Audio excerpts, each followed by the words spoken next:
Hello and welcome to another episode of the Full Force Weekly, brought to you by GeneralJoesReborn.com, with me as your host, Christopher McLeod AKA Diagnostik80. For today's episode, I'm all on my own. In this regular video series, I round up all the week's news in the world of G.I. Joe. What is it, me? It's the Full Force Weekly. I know I'm on my own today, guys. I'm sorry, no Pat for this particular episode, but you still have me, and we can still talk some stuff and discuss this, even though it's just me discussing it. Obviously, you guys can be my co-hosts today. Anyway, yeah. So Pat is busy enjoying himself today on a jolly, I call it. And he's been working super hard, and I felt like he needed a day off. And he wanted to do a toy show today. So I was like, you know what, dude, go do it. Enjoy yourself. And, we'll do this again next week. It's no biggie. So thanks to everyone in the comments who have already been flying in. Hello, Mom. Love you. 2 hearts for me today. I like that. Although they were probably both for Pat, but he's not here. And everyone's just going to, like, the viewer figures just dropped off a hill, off a mountain cliff top or whatever. Anyway.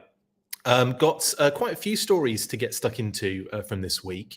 I know we did a pretty in-depth news burst live of the Super 7 news, but we will touch on that again, and we'll probably cover a few other little bits and bobs that I may have not really thought about at the time. But we won't be going into massive detail there, but there's lots of other stories that we can talk about and go into massive detail.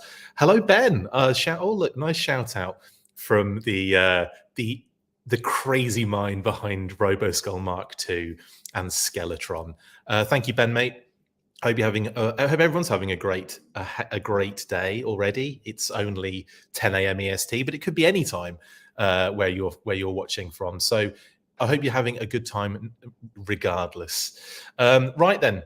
Let's get into the first news story of the week then, and that is actually in Renegade Game Studios news.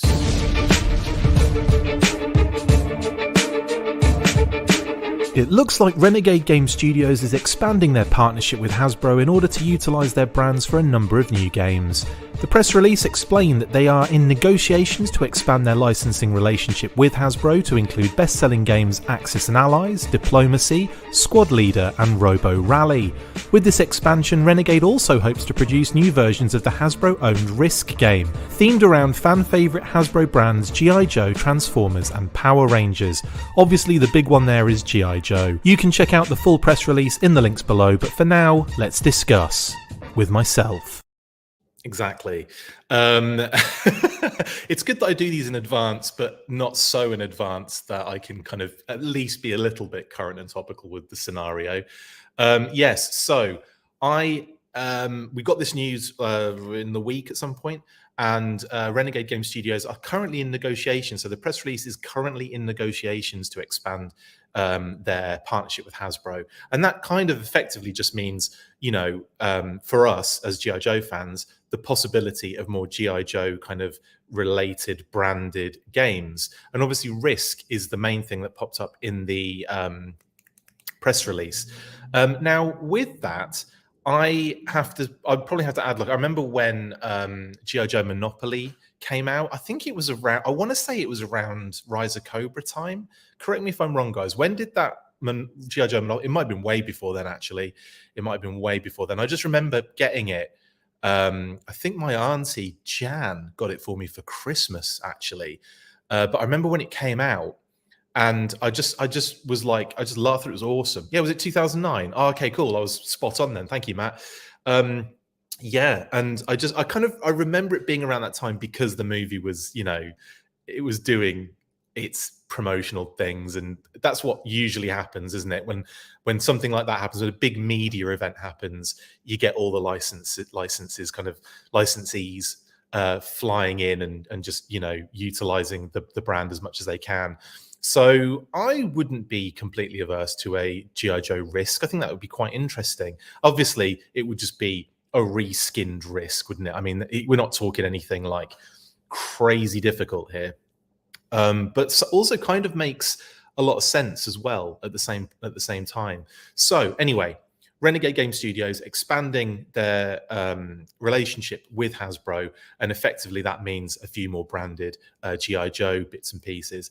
Who actually has played Risk? Because I remember having it as a kid. We had a Risk game set.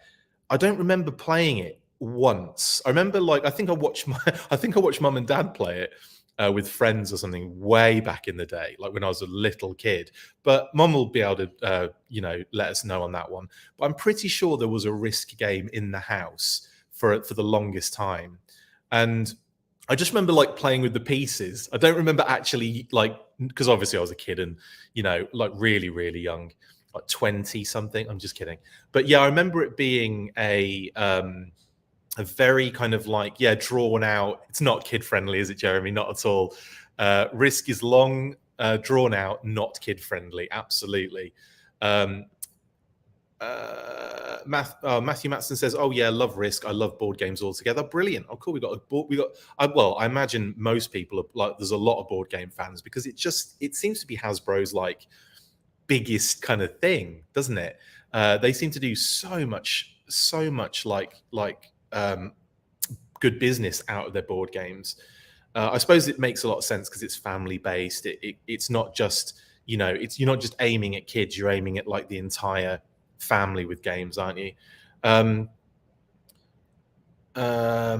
What Cobra Commander, the Monopoly guy, does sound fun. Yes, Jordan, the Monopoly game was actually kind of fun and had some like GI Joe pieces in there and everything. It was worth getting.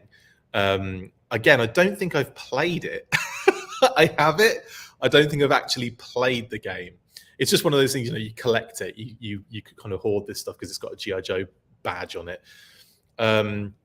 Ben says, "I was an only child, so I just stacked the wooden blocks."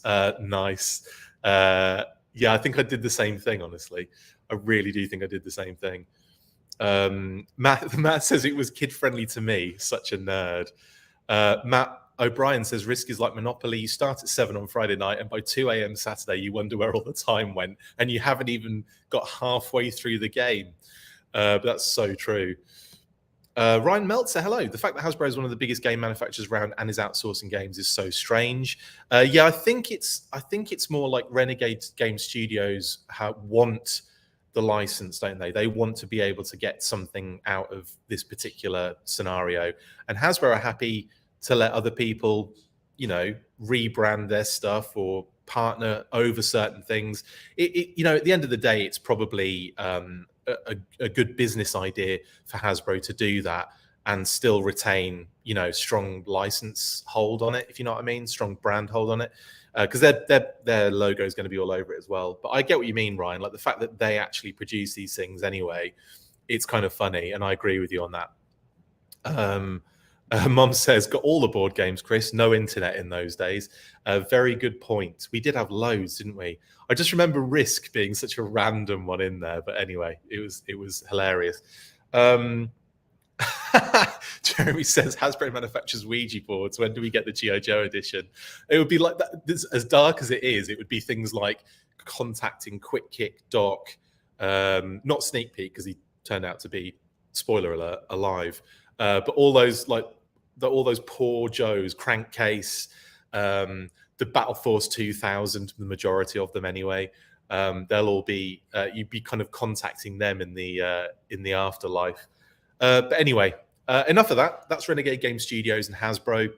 Like I said, they have expanded. They're in negotiations actually to expand their partnership. I should make that clear. The press release did state in negotiations. So there's obviously a lot of things that still need to be kind of worked out here. It might be that they do expand their partnership, but it doesn't have anything to do in the end with G.I. Joe getting a kind of Risk reskin. But we shall see, and we shall obviously keep you guys updated on that. Okay.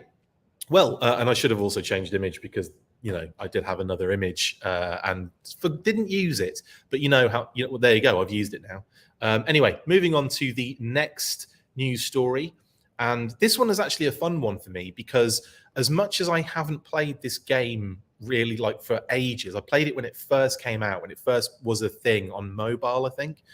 I remember playing it like a little bit and just kind of thinking it was kind of fun, but just not having the time to really invest in it. But I love what they're doing with the G.I. Joe related stuff, and it is obviously World of Tanks.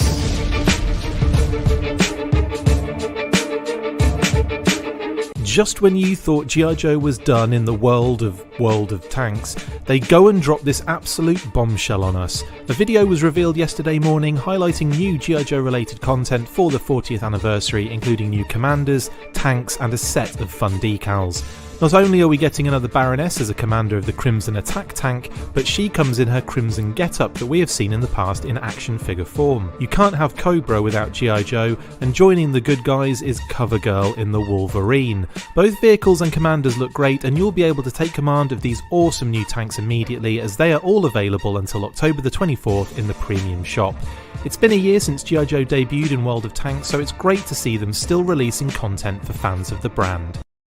Yeah, it is. Like I said, it was a year ago that we got the World of Tanks G.I. Joe kind of like crossover, and we had like, you know, a good couple of events where it was like, you know, a couple of months later we'd have, you know, new commanders and new tanks and everything, and then it just seemed to dissipate and disappear for a little bit. And I just thought, you know, that's probably just because World of Tanks has run its course with the G.I. Joe thing, and thankfully they haven't, and they dropped another kind of special G.I. Joe 40th kind of scenario this year with CoverGirl and Crimson Baroness in the Crimson Attack Tank, and the Wolverine, of course, for CoverGirl, which is kind of cool. And I have to say, I love what they've done with the Wolverine, but we'll get to all of those. Obviously, we'll go through all of the different segments of this particular special event.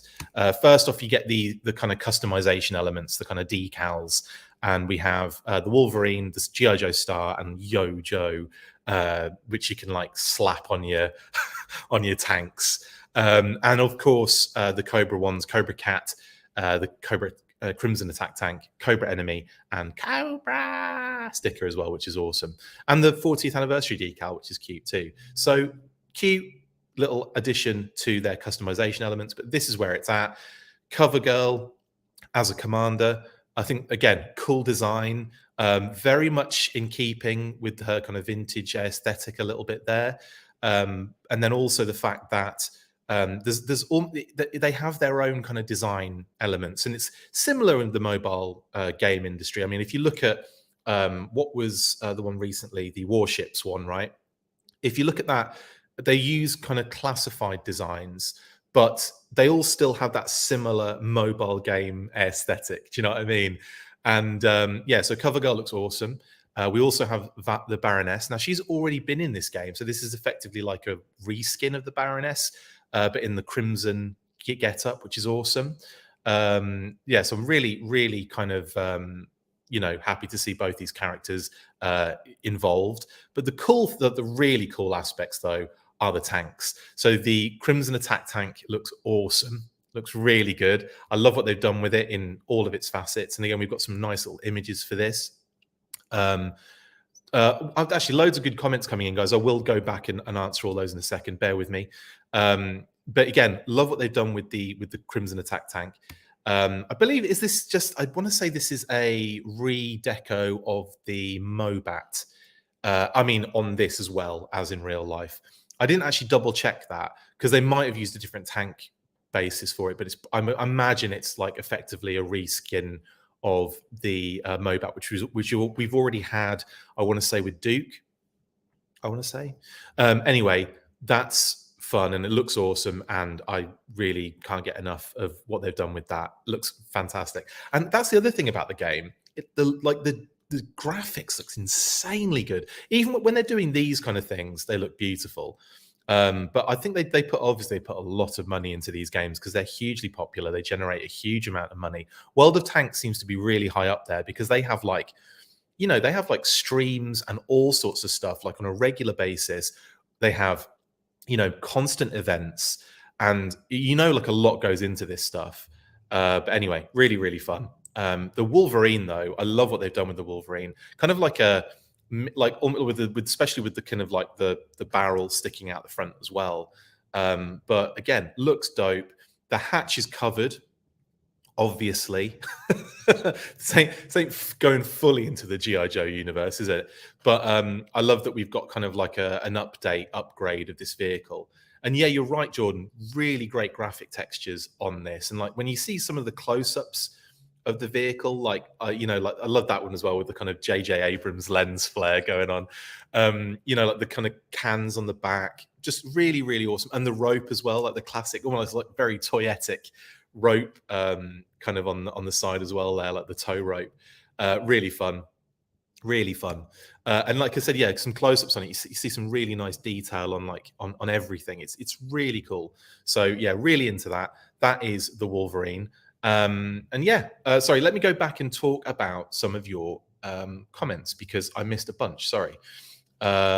Ryan Daly says, speaking of Dead Joes, bring on classified Cool Breeze. I'd be all over that, Ryan. All over that. I think did I discuss that? I think I talked about Cool Breeze with Mark Seddon from Talking Joe when we did a monthly a number of months ago about what comic characters we'd like to see as action figures. And I think Cool Breeze would work not only in O-Ring, but also in classified. I think Cool Breeze would be amazing. Quick Kick said something about fudgy bars. Yes, Jeremy. Also, yeah, we're talking literally about the Dead Joes scenario right now, aren't we? What else we got going on? Grant Mounier says, wasn't there a G.I. Joe role-playing game released recently? Well, there was, yeah. Renegade Game Studios, the company I was discussing on the previous news segment, they've actually done multiple role-playing games and board games. Mission Critical should be coming soon as well, which just completed its Kickstarter campaign. So yeah, Renegade Game Studios do loads of G.I. Joe based stuff now, and I've got a bunch of different games. And as Matthew has actually said in the comments, thank you, Matthew, for also filling Grant in on that. Jeremy says Wolverine is my favorite Joe tank. It's pretty dope, actually, Jeremy. It's kind of like it's like an unsung hero. It's very iconic as well. So I could see that being done at some point in like classified. I could see it being reissued as a O-ring vehicle, because that'd be a good way to get CoverGirl. I could see this being done right as a G.I. Joe Transformers crossover. I don't know who they'd have transform, like maybe like, I don't know, because Hound, you'd want to be the Vamp, wouldn't you? You'd want Hound to be the Vamp, like, because that's been like a tried and tested and a good kind of crossover. So let me know in the comments, who do you think would be a good Wolverine Transformer character for that one? Maybe RC. I know she's pink, but maybe someone like maybe one of the kind of female Transformers. I know that's you know what I'm talking about. But I think that'd be kind of cool to go along with CoverGirl. That'd be dope. Anyway. Grant, the thing is, I haven't played this in years. Like when it first dropped, we're talking like it was probably out for ages then as well. It's probably I think it was a PC game. I can't remember the ins and outs, but I remember it being like not where it is right now, obviously. But yeah, I remember. So it was a long time since I've actually played this game. I'd love to. I'm kind of getting like the urge to want to be. I'm drawn back in a little bit, but yeah, we'll. I mean, the only way you can really find out is to kind of dip in and have a look yourself. Obviously, I think if you want the G.I. Joe stuff, you might have to pay for it. In which case, obviously, you don't necessarily have to have the G.I. Joe stuff. You could just start basically and just work your way through it, see how it goes. And if you are really into it, then obviously you can start throwing money at it. David Allen says, I've been waiting for G.I. Joe games based on Hasbro, Axis, and Allies. Not sure if that's going to happen, David, but we know obviously that Risk is in the process for G.I. Joe based stuff. The Renegade and Hasbro, Renegade are looking to do those particular games. But we don't know if the brands are going to come into those, but like Axis and Allies, Robo Rally, and all of those different games. But we do know that Risk and G.I. Joe is a possible crossover there. But it would be cool, wouldn't it? It would be cool to have almost like a very old war style G.I. Joe game. Yeah. RKW says possible higher designs. Are you referring to CoverGirl and La Baroness? Because could be onto something there, honestly. I mean, this cover girl is very similar to the classified one anyway. Not like the same. Obviously, I want to say she's got rolled up sleeves, hasn't she? And she's got brighter pants. But I mean, you're talking deco really more than detail. But in terms of the Baroness, I think I could see Hire doing I could see them doing a Baroness and then doing a red one and then doing a blue one and so on and so forth. Like everyone seems to want to do. David Allen says this World of Tanks thing is great. It's kind of fun, isn't it? I really like the look of it. I would, if I had the time, I would probably be into this game in a big way. Matthew wants G.I. Joe Stratego. Yeah, or Stratego. Sorry, I'm being an idiot. Yeah, that would be fun too. Diecast Nick, it does look like the toy in both aspects. Obviously, with the slight, the Slugger edition. It's like if the Slugger and the Wolverine combined. But yeah, I think they look really good. Yes, diecast. Yeah, they've done it so that the decals look like decals, which is kind of fun. Like almost like as if you had a real world massive decal sticker that you slapped on, and you could still see like even though it's like the bit of it see through, you can still see the edge of that. Yeah, definitely. Ben says, instead of retro carded, I'd love an O-ring line that follows the honor roll theme of the old trading cards, just the fallen characters. That'd be kind of fun, Ben. Yeah, like a Hall of Fame, but for the fallen. Yeah, that would be kind of cool. I like that idea. Definitely would be a good idea as a set, or like as some sort of, that would have been a good joke on set, wouldn't it, back in the day? Like all of the fallen Joes and Cobra operatives kind of like set would have been pretty interesting, I think. But yeah, like in terms of now retro carded, either O-ring or classified would be fun to do, kind of like the fallen. That would be kind of interesting. Kevjul 100, I'd love a good Joe game, but it needs a good studio to produce. Are you talking about video game? Because they're putting a massive amount of money into a AAA video game at the moment, Kev Jewel. So yeah, like I would, there's probably still a ways off yet, but they've devoted an entire, studio to it. So I don't know. I'm kind of interested to see, because they've poured a lot of money into this, and I think they're going to be looking to make bigger, bolder games going forward. And I think it's about time, really, honestly. David Allen says Ironhide for a possible Transformer character Wolverine crossover. Could be. It'd be difficult getting him to be red by the time he's transformed, but maybe he didn't have to. I mean, that's so far we've seen Bumblebee, the yellow aspects. We've seen Megatron change into his classic color. So you'd expect them to do Ironhide in red as well when he transformed. So, but yeah, I think that'd be cool. Bees Battleground says, I believe it's on console now too. It is on console now too. 100% it is.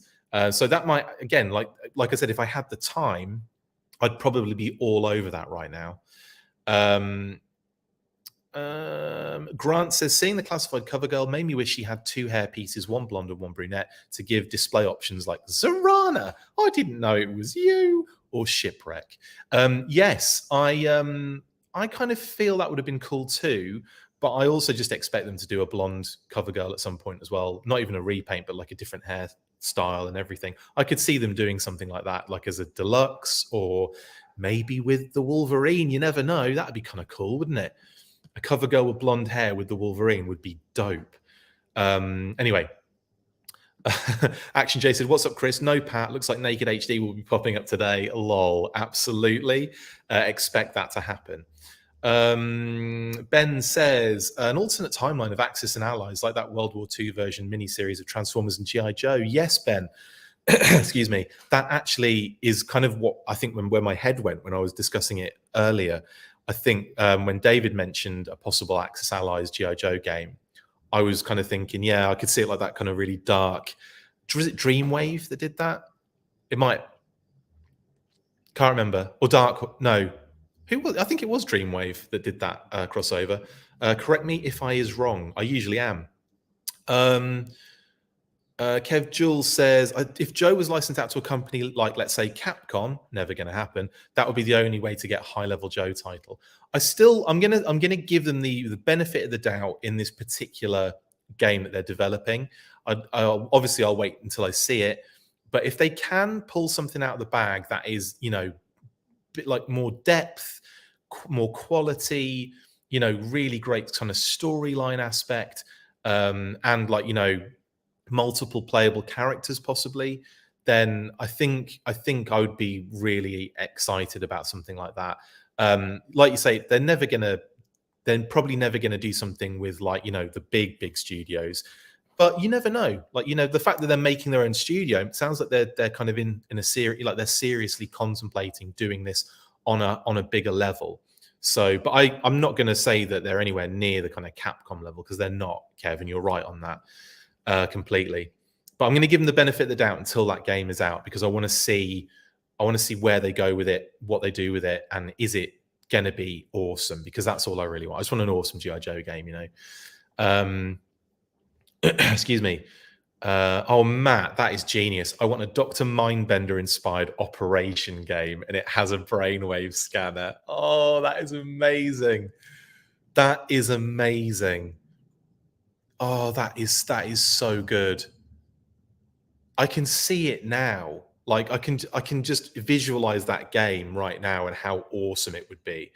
Yeah, genius, Matt. Absolute genius. What games would you like to see, guys, in that vein, related to G.I. Joe? Mousetrap, and have Mouse from the Retaliation movie. That's amazing. Mouse from the Retaliation movie on the board game Mousetrap. There you go. Let's see that happen, guys. Yeah, I bet that's the next one on their list, definitely. James says, oh, hi, James Smith. Best style game for G.I. Joe is Fortnite. Various skins, vehicles, and Hasbro could include flag points in with the figures for redeemable in-game items. It's so annoying that they haven't done flag points as redeemable things for anything G.I. Joe, isn't it? It kind of needs to happen. It does need to happen. Samuel Murdoch, did Hasbro announce something? What do you mean, Sam? Do you mean like just this second? What are you referring to? I'm going to need a little bit more information on that one, I'm afraid, because Hasbro announced stuff all the time. In fact, we've got a Hasbro story coming up later in the show as well. So might be that you're referring to. But yeah, give me a little bit more. Yeah, fill that one in for me a little bit. What I should have done is I should have pre-recorded me doing an impression of Pat and then had that on screen the whole time, and I just interact with it very badly for like an hour, and then it cuts out because we've gone on too long. What have we got going on? Hello, Paul. Okay. As cool as it would be to get a Wolverine for our classified cover girl, but can we just have her on top of a Marvel Legends Wolverine? On top. Yes, Robert H, that'd be hilarious. Yes. That's a very good point, actually. A lot of money into a game is great, but a high gamble. If it tanks, I like the pun, even though we're not talking about that particular tanks game. That's a high issue, but I want it to be like Last of Us quality. Yeah, I don't think it's going to be that great, but I think it would be in that vein. Like, you can still I could think you could still expect decent quality storytelling. You could expect, because Brandon Joe has been attached to it, so I think it's going to, it's got like a quality storyteller involved in it immediately. But then in terms of things like, like the graphics, you could expect to be good because they'd be putting a lot of money into making sure that was really good. Probably the quality of the actual engine they're using, to actually, like, the mechanics of the game. Not necessarily that it's going to be perfect, but I think it's going to be a lot better than we've seen. And I think right now that would be enough for me to be like, right, yeah, let's get immersed in it. Let's get involved in it. Let's have like multiplayer online options. Let's do some big maps. Let's do things like that. Let's do a really solid campaign with a great storyline attached to it. Those kind of things are kind of what we need. And then as soon as we have something like that, then the development can improve and increase. But I agree with you, Kev. It is a high gamble. But if it's good enough that people are into it, then I think the gamble's worth it. But yeah, and they seem to think that it's worth it because they're putting a lot of money behind it. Dreamwave, yes, thank you very much, Talking Joe. I thought it was the G.I. Joe Transformers World War II crossover comic. Thank you. What are we saying? Okay, cool. Right. Sorry, loads of comments. Not going to get to all of them. You know what happens. So what I'm going to do is move on to the next story. We do actually have, again, like I said, we've got quite a lot to get through today. And excuse me. And next up, of course, we have the news that we did like I said, we did an in-depth news burst on in the week, and that is in Super 7 news.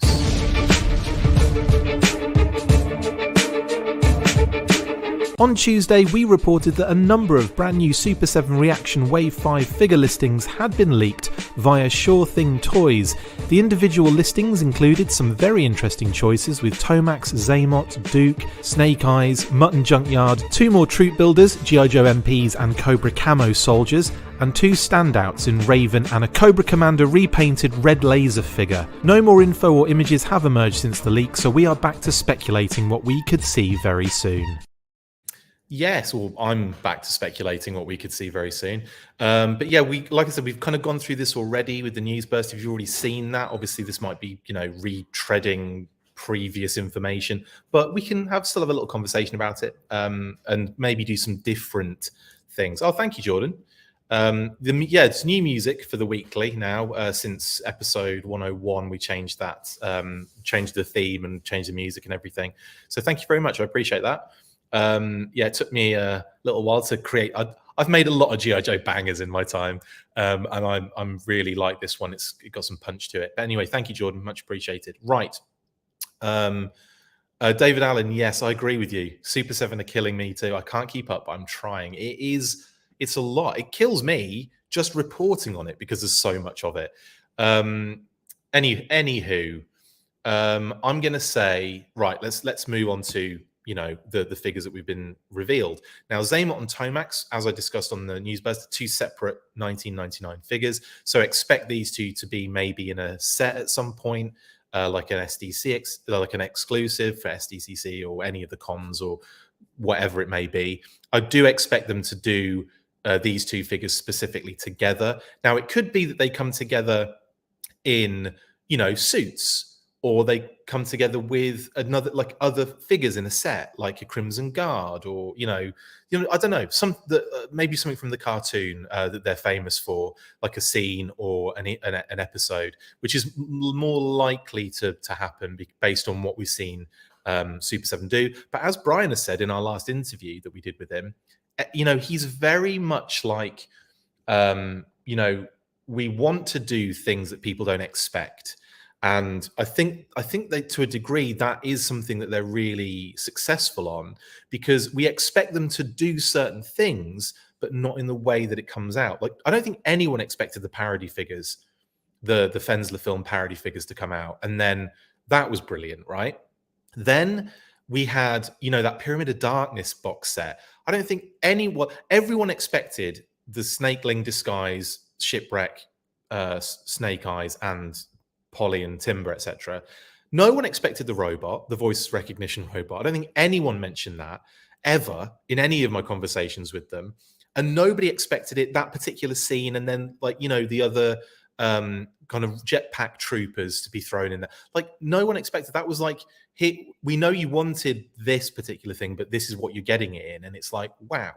So I think, with these, I would also go to as far as to say we might even have the suit Zaymot and Tomax immediately.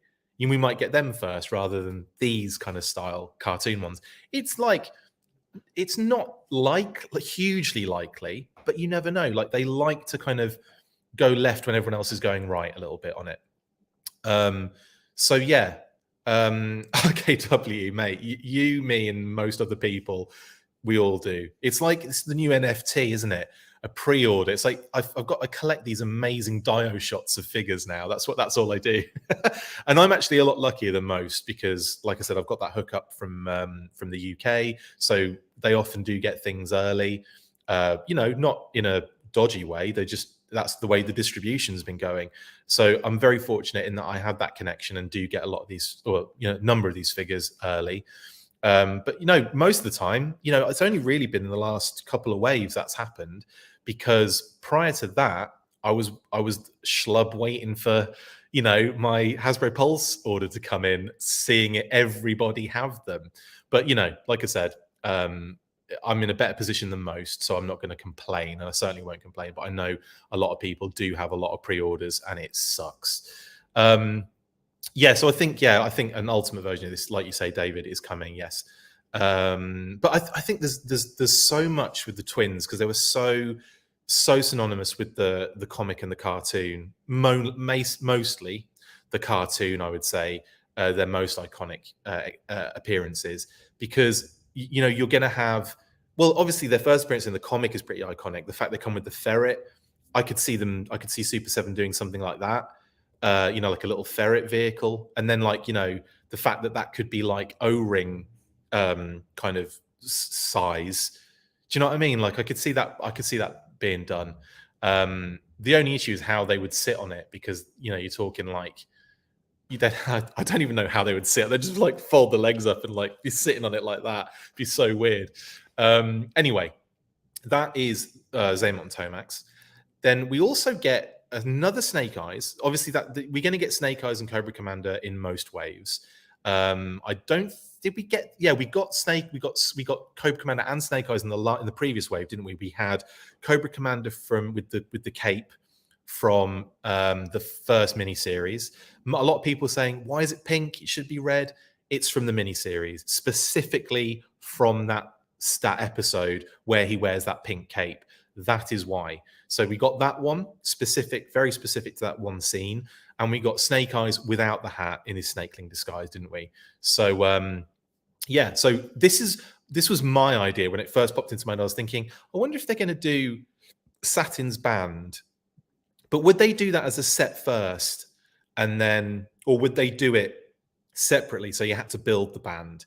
I would personally think a set for Satin's band would make more sense. Like, you know, the box could be the van. Do you know what I mean? And then you like open it out, and you've got them all kind of like displayed in the van, kind of thing. I think that'd be kind of cute. Or maybe the van was a slip cover, and you slid that off, and inside was a different, even more like packaging design from maybe like a stage setup or something. I don't know, but something that I think that would work as an exclusive set. The reason I put it in here, because I was running out of Snake Eyes options, really, like to do. But again, we have seen comic homage with Snake Eyes, so maybe there's something in that. Maybe like a different version, maybe like in, you know, Ninja Force or version 4 or even version 3.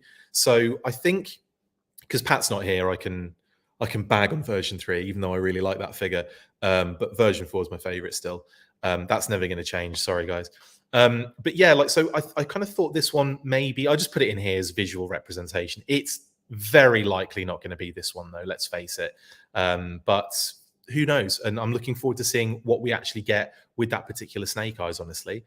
So we also have Mutt and Junkyard. I just assume it's going to be a reutilization of the Mutt and Dog from the parody Fensler animation, the PSAs.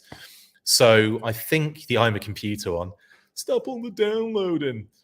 So yeah, I think it's going to be that Mutt and basically a repainted Dog as Junkyard. But we could also see a completely new Dog as well, because they like to do things like that too. Bees Battlegrounds says, speaking of Ninja Force, my NYCC mini-mates arrived yesterday. Yeah, thanks to James Smith, who sent me some direct from NYCC, you absolute legend. You're going to get a shout out later, and you'll see mine be when I post the shout outs at the end. David says, why didn't they do Snow Job? Well, they haven't stopped doing figures, David, yet. This isn't the last lot of figures, so expect a Snow Job in the future. They haven't got one in this wave, but I mean, you're right. They've done that They've done the Games Master drone, so he's going to be coming. But I would be very surprised if they didn't do that. Sorry, I missed a lot of comments. I apologize. We'll get to that one in a sec, RKW. The particular figure that I'm interested in, that is. Super 7 are killing. Oh, yeah, we've already done that one. Sorry, David. Grant says, do you feel Super 7 put out too many pre-orders, if that makes sense? I mean, they put out a lot of figures. I mean, even for me, like if I was a completist on the line, I would be struggling, but I'm not. It's like a pick and choose kind of scenario.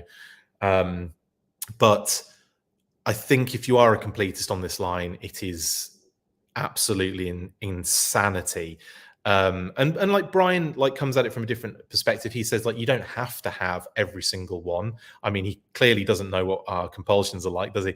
But you know, he is a collector himself, so you know, it's you know, I'm kind of in that situation now where I can pick and choose. Like, you know, I feel like I can do that, and I don't have to get every single figure going. But when you've got like 9 variants, I remember there would have been a time when I'd be getting all of those and like trying to get them, you know, actively trying to get them if I couldn't find them. So yeah, I don't think I mean all they're doing is giving you a lot of choice at the end of the day, Grant. I mean, like I said, you can pick and choose if you want. If you are a completist, it's difficult, but you know, you also don't have to be. So again, it's just that choice thing, isn't it? I think it's a lot of product though. I don't know if it's too much. It's too much for me, but I don't know if it's too much in general. Like, is that even a thing? Do you know what I mean? Kev says, I really want their 7-inch, but I've gotten so much classified that I can't deal with the size difference. Price, not an issue. Oh, okay, cool. I think the Ultimates are beautiful figures. I had the opportunity to have a look at the comic Bat one, the blue one. Absolutely gorgeous figure. I can't wait to see the other ones, honestly, in hand. I'm really excited for Flint. I cannot tell you how excited I am to see Flint in the Sunbow Flint. Like that's my hero right there. So yeah, Kev. You know, I think difference in, you know, it's not like they're going to be mingling with your classified figures, is it? It's not like they kind of going to be co-opting that space. They're two very different aesthetics as well. That's a good shout, David. Super 7 definitely doing Crimson Guard Fred 7s with tons of variations. Oh yeah, 100%. The Crimson Guards is surely on their way. And an Ultimate version, yeah, 100%. Okay, sorry, loads of comments, guys. You know what it's like. It's hard to keep up. Robert H says, I'd Super 7 do V4 before V3, just it was in animation and V3 wasn't. Yeah, so you got the version 4 was obviously in the Deke cartoon during the kind of Ninja Force episodes and era, wasn't he, basically? So, and he was like that in the comics too for a little while, and then they switched his costume again for the Ninja Force one. But it's like they got a few issues out of his version 4 for a while, didn't they? But I agree with you, Robert, that I mean, again, the version 3 was prominent in the comics though. So again, I don't think I think they're going to do animation over comics. That would be the way that it's going. But I would still probably say that version 3 isn't off the table. Yeah,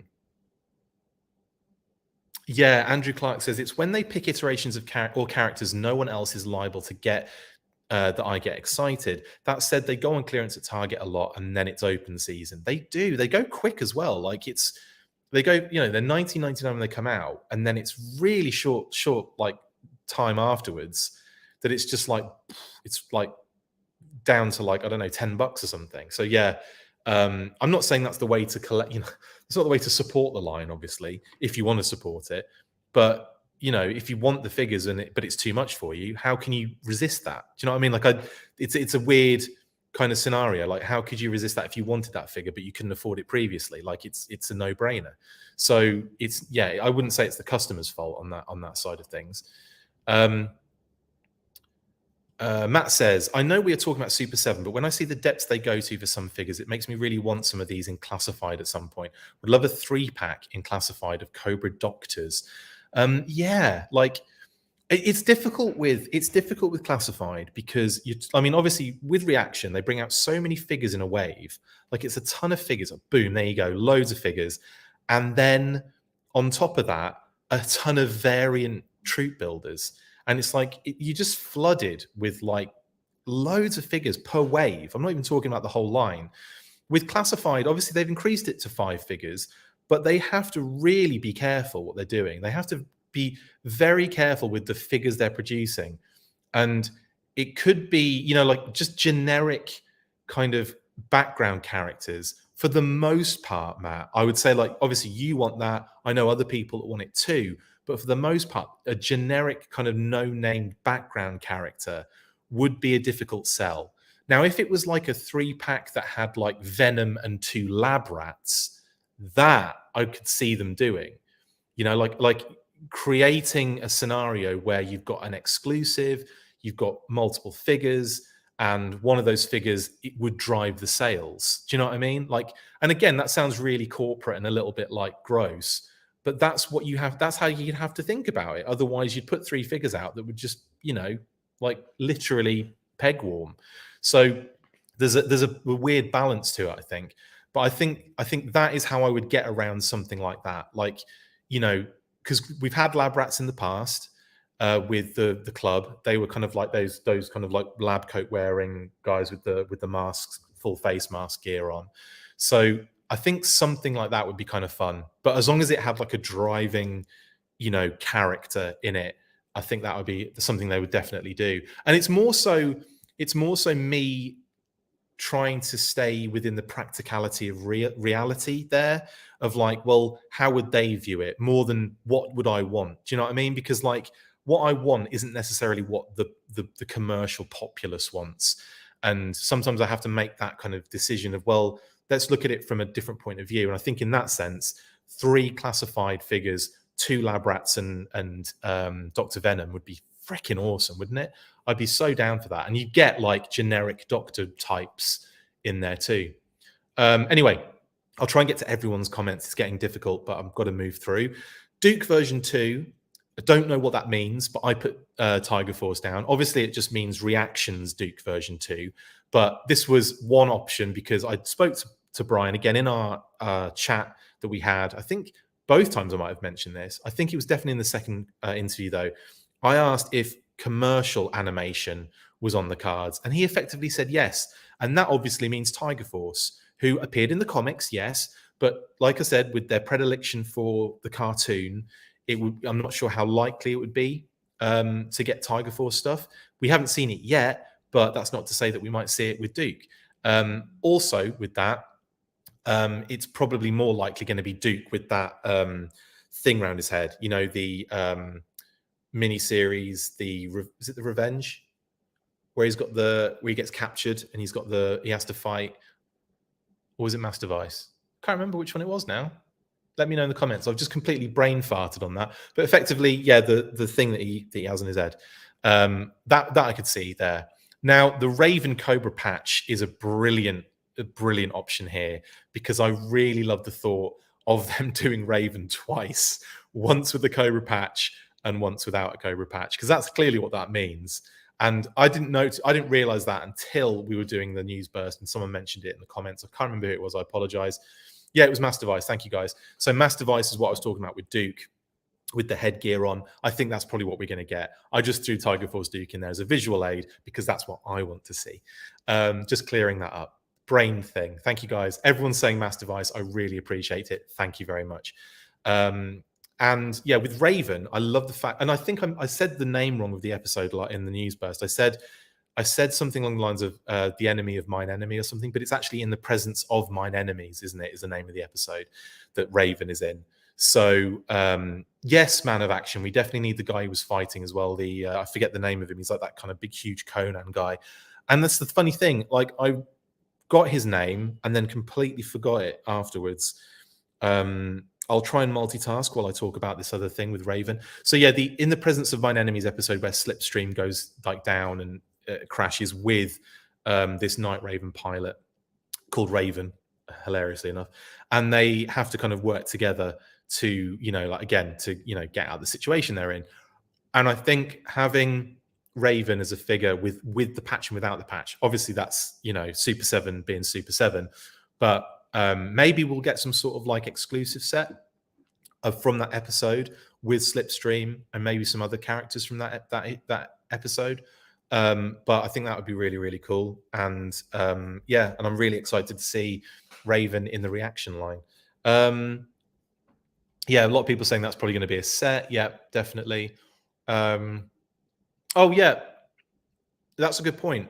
Duke with the headgear and the name of the guy I always forget. It's like it's very Conan-like, the name, isn't it? Like Borak or something like that. Let me find out. G.I. Joe, Mass Device, and I'll just put Conan. That usually works, doesn't it? Because he does look a little bit like Conan the Barbarian.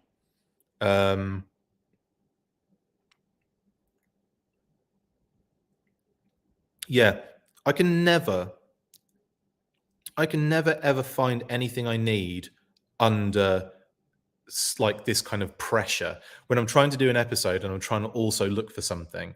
Just forget it, man. Absolutely forget it. Have we got a name here? Oh, someone put a name on here, please. Just someone let me know. Ramar. Thank you, David Allen. Ramar. That's what I was looking at, Ben, IMDb. I was just too slow, but thank you. Thank you, guys. Jimmy and David both said Ramar. I appreciate it. Thank you very much. And it also kind of kicks me on a little bit. So yeah, I think that would be a set. Duke, Ramar, and maybe the woman that's in that particular setup, that, you know, prisoners of Cobra. I think that'd be really cool. And she could come with like the little strip that they put in there to kind of like separate the control. Yeah, awesome. Oh, Robert H. That's a good shout. Could be a melting synthoid Duke for all we know. Sorry, it's because you had Sizeroid written on there.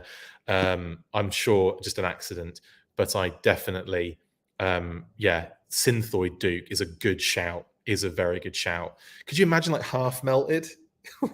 That would look like, that would have to be a set, wouldn't it? You'd have to have like, because I know like they use melty synthesoid types in Shipwreck's like nightmare of an episode.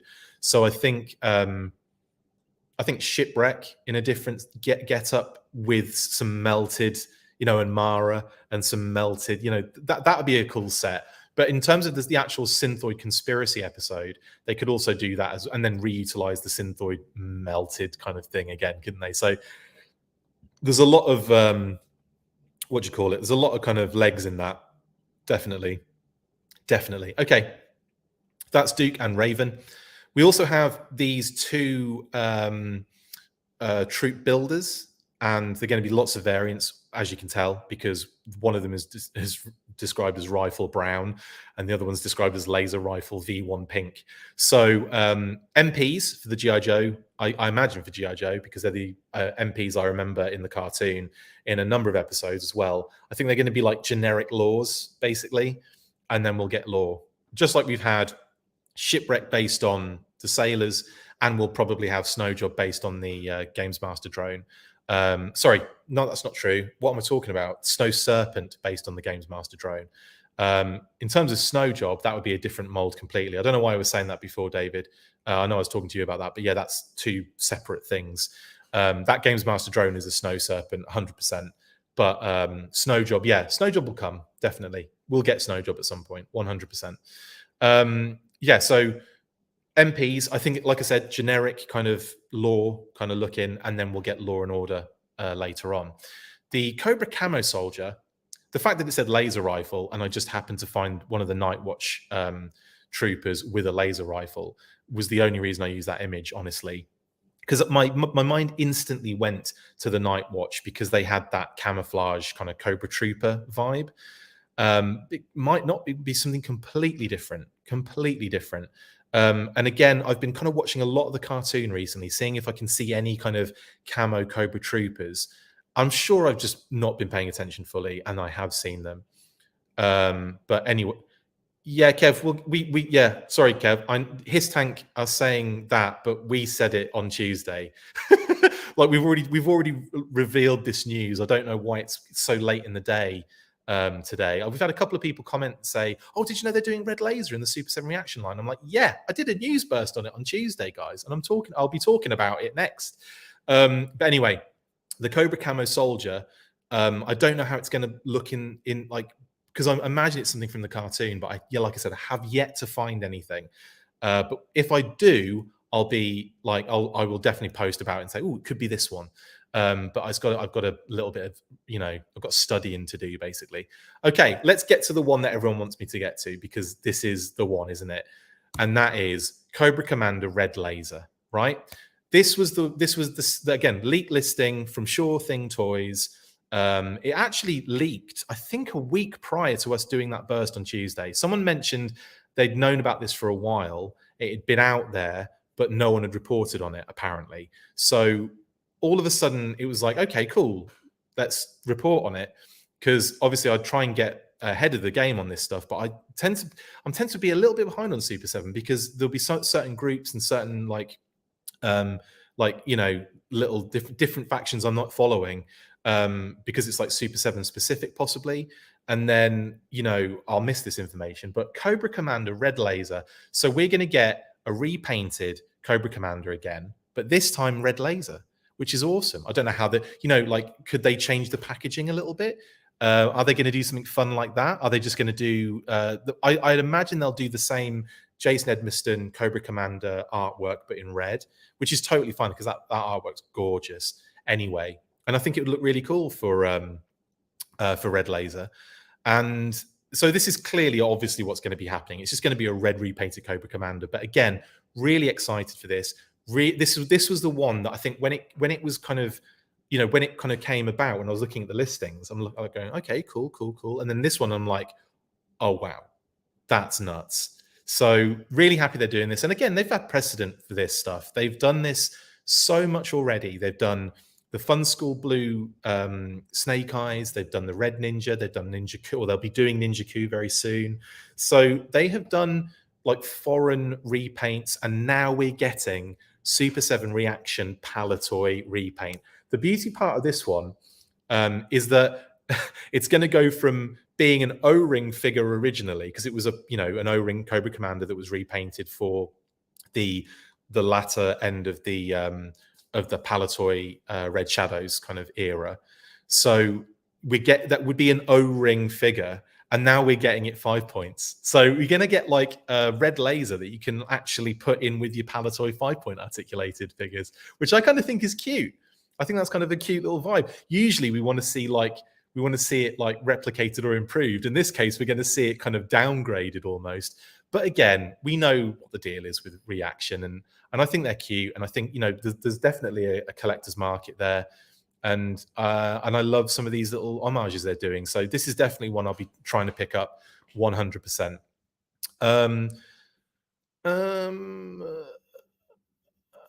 Man of Action has asked, has there been any word anywhere about the new Joe figures or the updated October Guard figures coming out? Updated. I don't think we're going to see October Guard at any point in soon, based on what's happening in the world there, dude. So I think October Guard is off the is off the table a little bit. Maybe they'll change some things about it. Possibly they might change the name. They might change I don't know. They might change. I don't know. But I don't see October Guard being utilized for a while anyway. About new Joe figures, I mean, in what sense? Are we talking classified? Are we talking reaction? Are we talking ultimates? There's a lot of different. Let me know which ones you're specifically talking about, and I'll see if I can get an answer for you.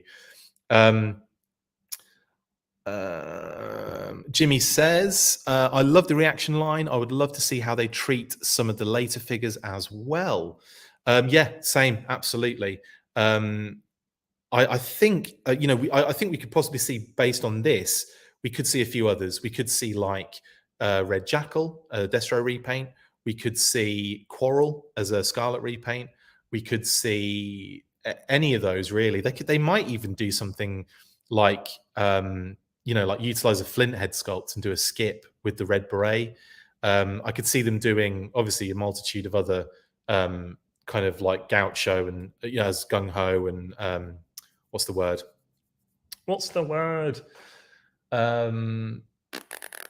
Completely forgotten what I was saying. Stalker as Jammer, and then obviously Snake Eyes Stalker. So I could see those, being moved around a little bit, definitely. And I'm excited to see that. Robert H says Red Laser is one of my favorite, one of the Action Force repaints, but I'll wait for the classified Action Force line that I still think will happen one day. Maybe they might. Like I said, they've got the IP. They might do like the characters, but we'll see. Oh, Matt, thank you so much. Off to work now. Thanks for the great show, Chris. Have a wonderful day. Double F's full force. Thank you, Matt, and thank you for your generosity as you always do. You're an absolute star. That's true, actually, Man of Action. Yes, the October Guard were in the comic, and they're all cybernetic in the IDW comic. I don't think they're going to be doing stuff based on that though, because. Because obviously IDW is coming to a close. I know Hammer is continuing with the storyline going elsewhere, which, let's face it, is probably Skybound. We don't know that for sure, but that's what the talk on the street is. And when we do know Larry is continuing that series, so it's possible that they could continue in the comics. But I'm pretty sure it's not something that's on the table at the moment as action figures for Hasbro, from what I can gather. So hopefully that clears that up a little bit. Jim Smith says Red Star was Ukrainian. He was actually, wasn't he, Jim? That would be kind of fun. As like but again, I don't think they're touching that with a 20-foot barge pole at the moment, and I can understand why. Anyway, I've got more to talk about, and I've gone on far too long. But anyway, Super 7, Reaction, and Red Bloomin' Laser come in. So excited for that. But let's move on to the last news story of the day, and that is in Pulse News.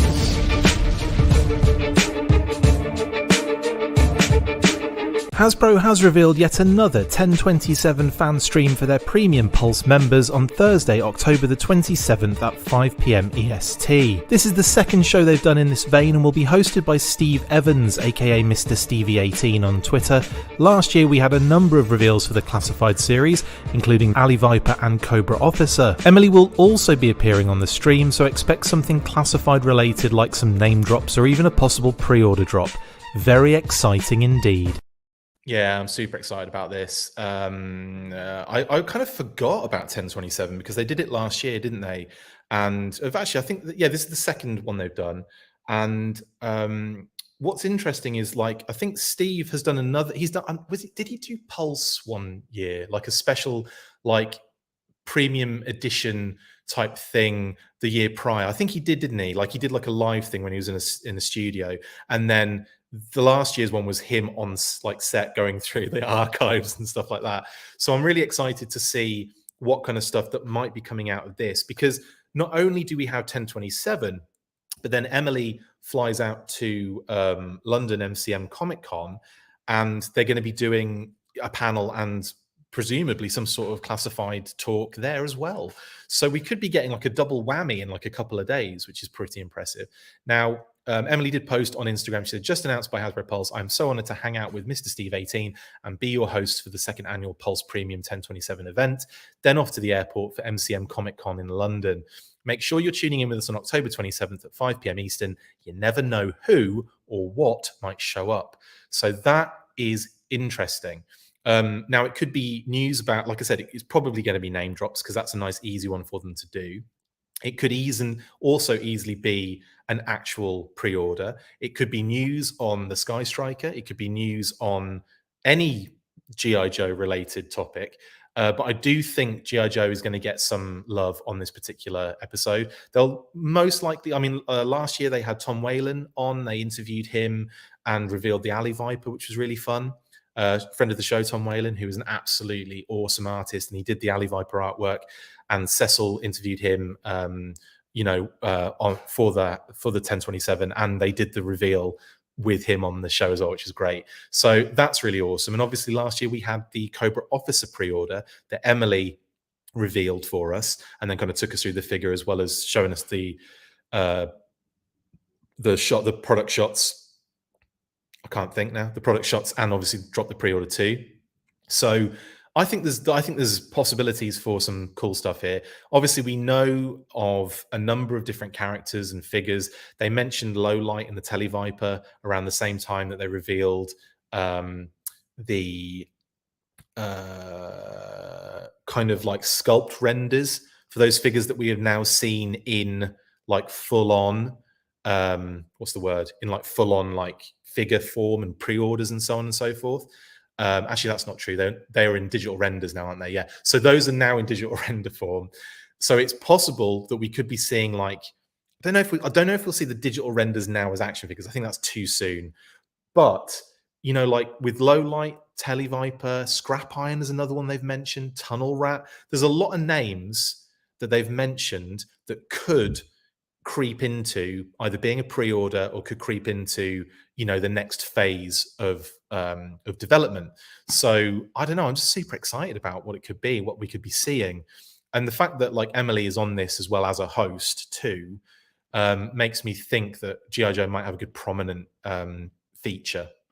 Now, on top of that, Emily then flies to MCM London, and there's another panel where they're going to reveal some future classified stuff. Now, it could just be that they're going to regurgitate what's been said at 1027, or it could be even more information that they show off, more figures, more digital renders, more pre-orders. Who knows? I don't think it'd be necessarily pre-orders, but I definitely think we're going to be seeing some news and some stuff coming out of MCM London that might be interesting. So we'll keep an eye on it.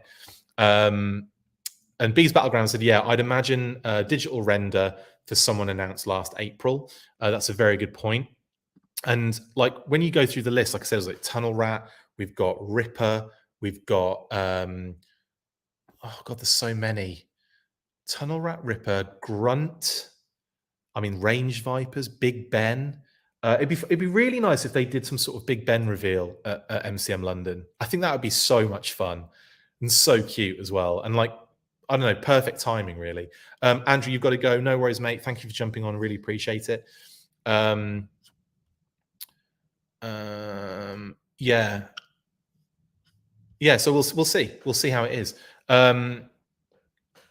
Yeah, that is annoying actually, Photo Viper. Yeah, the premium members get a chance to see the pre-orders sell out first. Now, obviously, like I think the thing is with the premium thing is I think it like the amount that I order from Pulse makes it makes sense for me to be a premium member, because all that shipping is just covered and then some over the year. Do you know what I mean? Like, so for me, it makes a lot of sense.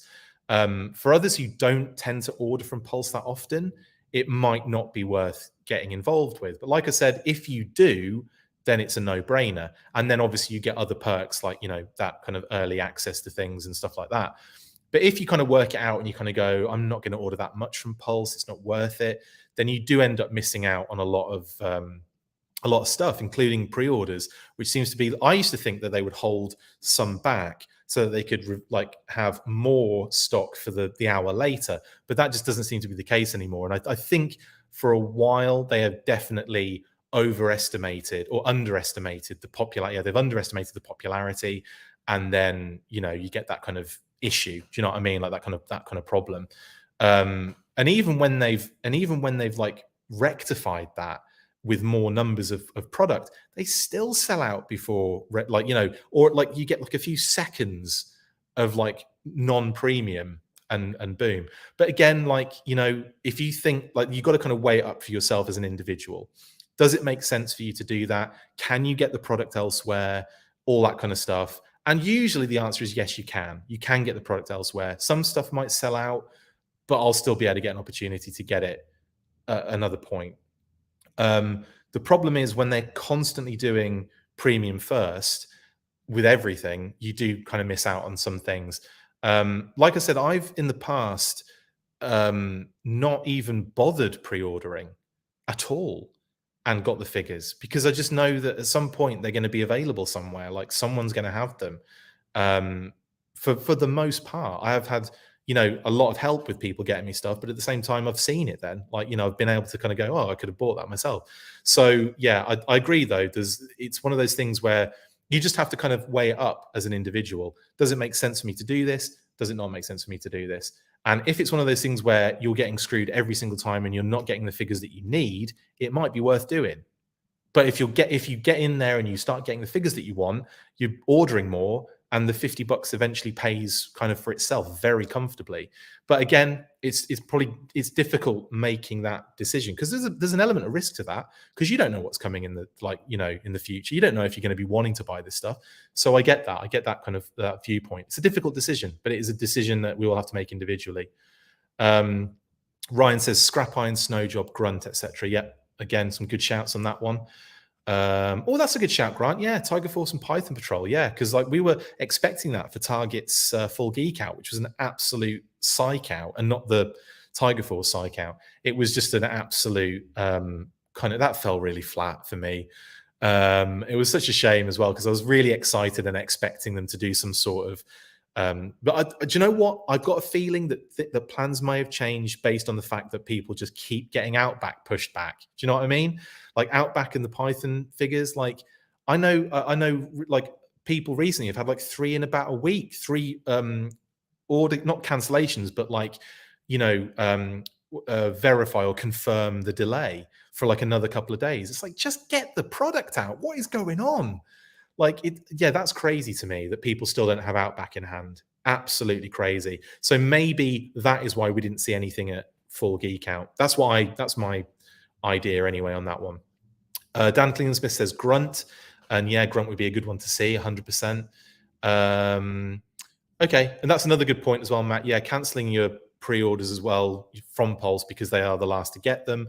That's another good point. It's like almost like a backup option, isn't it, for the most part? So I get that too, and that's what you weigh up. That's what you're weighing up. Like, you don't have to go in for it, but if you feel like you're getting screwed out of things, then it might be worth getting involved in it. But again, like you say, if you're canceling most of the orders, and you look at those pre-orders and you look at like how much shipping probably would have been, it doesn't make sense, you know. But yeah, that's what I would say. Yeah, same RKW, absolutely the same. Got my figures well early from the UK. It's just crazy that Target are not shipping them. I don't understand it. I just assume that at the moment, like, delays in shipping also counts domestically in distribution. Like, for whatever reason, certain things have to be prioritized.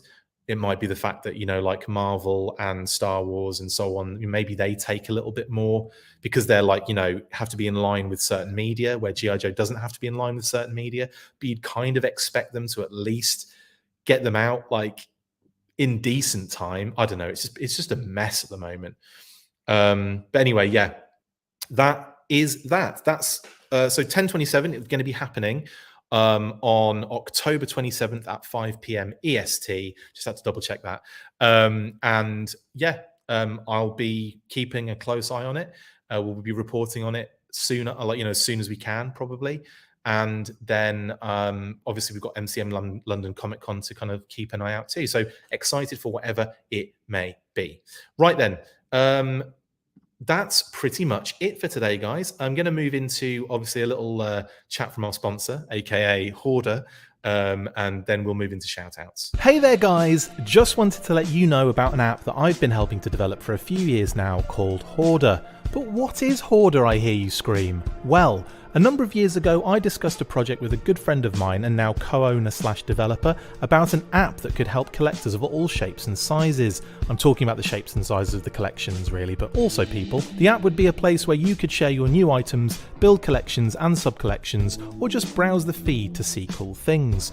Well, we made it. We tested it for a number of years, and now it's out there for you to enjoy on iOS or Android devices. You can upload a single item at a time at your own pace and slowly build your collections. You can post status updates that could be related to your collections, like getting a delivery or posting a scene in which you can tag items in that image if you've uploaded them in the past. You can add tags to your items in order to easily search for and find them, and of course to add them into your respective collections. You can like posts, comment on them, or start a conversation with a fellow collector, directly message users you follow, and even add items you see on your feed to your want list. If you prefer to use your computer or laptop, have no fear, you can use the website browser version and even utilise the awesome inventory option, allowing any user to change certain details, add notes, upload bulk items from spreadsheet files, and download a CSV of your entire itemised collection. We made this app for collectors, and we hope that you enjoy using it as much as we enjoyed creating it.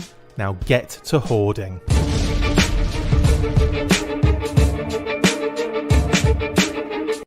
Indeed. Get to hoarding, everybody. Right. Got another question that popped through. RKW said, when is the HasLab Tactician color vote? #purple. Good question. I don't know what you know, why you think I would know, but I do not have a clue. I have been expecting that for the last however many months it's been since the HasLab finished. I was expecting it inside the first week of it finishing, and it didn't. So I would suggest that just call Lenny now. Just message him. Hey Lenny, when is it?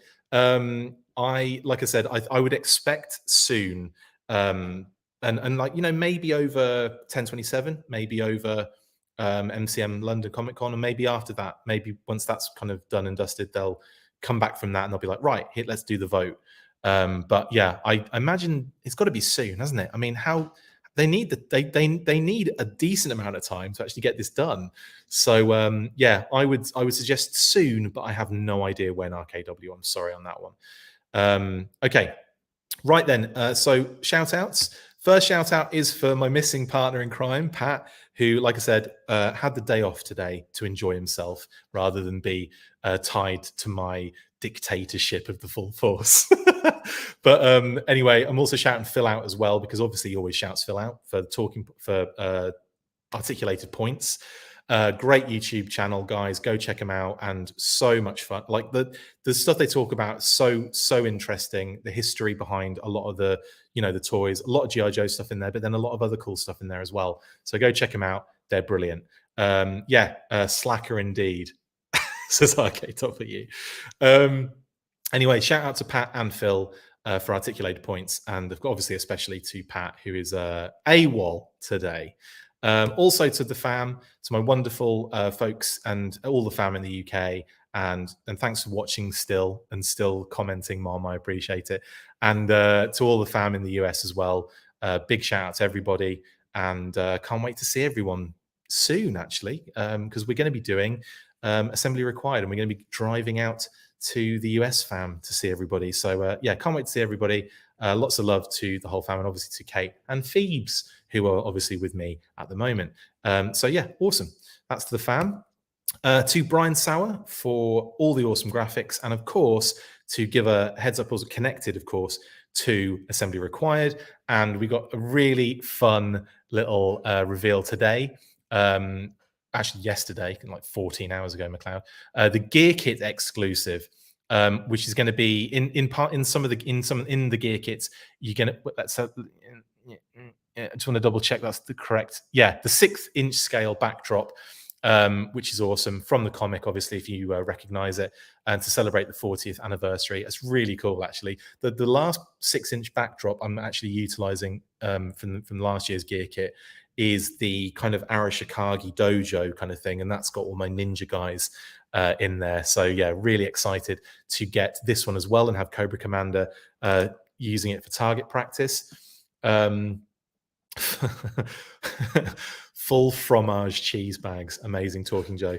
Yeah, so this is really fun. And also one thing I do have to mention is that all of the gear kits end on Monday, October 17th. So you have until then to secure your pre-order for the gear kit for Assembly Required 2022.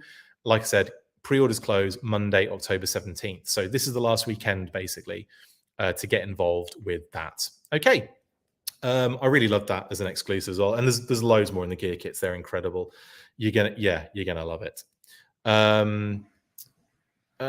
Next up, oh yes, massive shout to Dan Klingensmith Jr. for successfully funding his volumes 9 and 10 for Creating G.I. Joe. books. They're amazing. So wanted, obviously, to just shout him out and say, congratulations, bud. Kind of smashed it in the end. It was like 40, like, I want to, let me get the correct number. $44,487 of the 36,000 goal. Brilliant work there. Really happy that that's funded and then some. So well done. Yeah, I can't tell you what's in all of it, Matt, but because it's obviously a little bit of a surprise. But maybe there might be an unboxing before the show, so you never know. You never know. And yeah, massive shout out to James Smith for sending the wonderful little Mini Mates Ninja Force set. It was actually like when you mentioned it to me, said that you'd be able to pick this one up for me, I instantly thought, well, that's going to be a present for Kate, because she's a massive fan of the Ninja Force G.I. Joe stuff, and especially Scarlet. She's done a Ninja Force Scarlet cosplay as well. So obviously she was really, really excited to get this one. So thank you, James. I know you facilitated that one. So thank you very much, buddy. Really appreciate that. You're an absolute star. And also massive shout out to Word Burglar for sending the t-shirt and the CD for his new Bergonomic release. Obviously that was a crowdfunding campaign, which I jumped in on for the vinyl, and really excited to get a nice signed CD as well from the man himself. Love working with Word Burglar. And obviously if you check out that album, on the last track, Ending Conclusion, track 15, you'll see my production credit on there as well, because I produced that track. Yeah, very excited again to be involved in another awesome Word Burglar piece of work. And just to say as well, we've got more coming, and more stuff that might be a little closely related to what we all like to talk about here. So very excited, very, very excited. Okay then. One more thing. I did an unboxing in the week for the Viper 3-pack. If you want to check that out, link is in, well, you'll find it on our channannel. I don't think the link is in the description. It might be, but if it's not, then obviously you can find it on the channel. It's the previous couple of videos ago. So yeah, really fun and exciting to open those and have a chat with you guys on there too. So you haven't seen that, you want to see a little bit, closer look at those figures and me just fumbling around with stuff and being generally crap at unboxing things, then yeah, you'll enjoy that episode. But that is it. Thank you so much to everybody. Thank you for all of the great support from you guys. All the comments that come flooding in, all of the great, all of that stuff. Really appreciate you so much, guys. It's been an absolute pleasure. Sorry Pat couldn't be here. We'll be back together again next week, don't worry. And until then, well, you know what to do. First of all, you stay fresh, cheese bags. But after 3, 1, 2, 3, full force. See you later, guys.